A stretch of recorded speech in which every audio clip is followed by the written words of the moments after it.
तपन जी के यहाँ तक पहुंचने का सफर कैसा रहा और इस सफर में क्या अड़चने आई, क्या चुनौतियां रही? खास करके जब आप बाहर से पढ़ के आते हैं, कई बार हम देखते हैं कि लोग बाहर पढ़ते हैं, फिर वही नौकरी करने की कोशिश करते हैं, वहीं सेटल होने की कोशिश करते हैं, लेकिन आपका अपनी मातृभूमि से एक अलग जुड़ाव है, वो महसूस होता है, अपने लोगों के लिए काम करना, अपनी धरती के लिए काम करने का। ये सफर बताइए सर। अप एंड डाउन तो सर, आपने कभी आईसीयू में गए?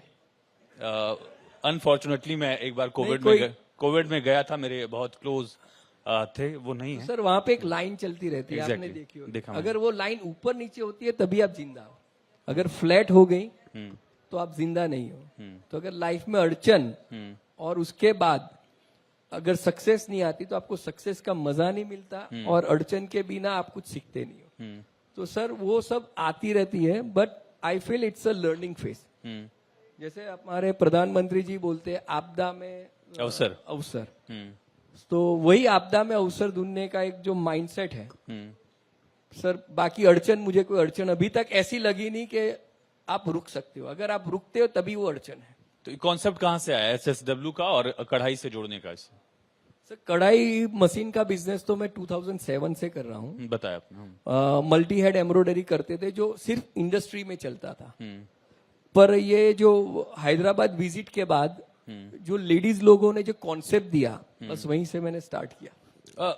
देश में भी अलग अलग इंडस्ट्रीज को लेकर सेंटर्स बने हुए, एक तरह से सूरत अपने आप में एक सेंटर है, मैनचेस्टर ऑफिस कहा जाता है, कानपुर इस तरह का सेंटर है, फिर हैदराबाद इस तरह से सेंटर्स है। ऐसे सेंटर्स से जुड़े हुए जो आसपास के शहर हैं, वहां पर भी इस तरह का स्कोप होता है? सर, ये स्कोप रूरल एरिया से लेके अर्बन सिटी तक है। तो रूरल एरियाज के चैलेंजेस अर्बन एरियाज के तुलना में अलग कैसे हो जाते हैं?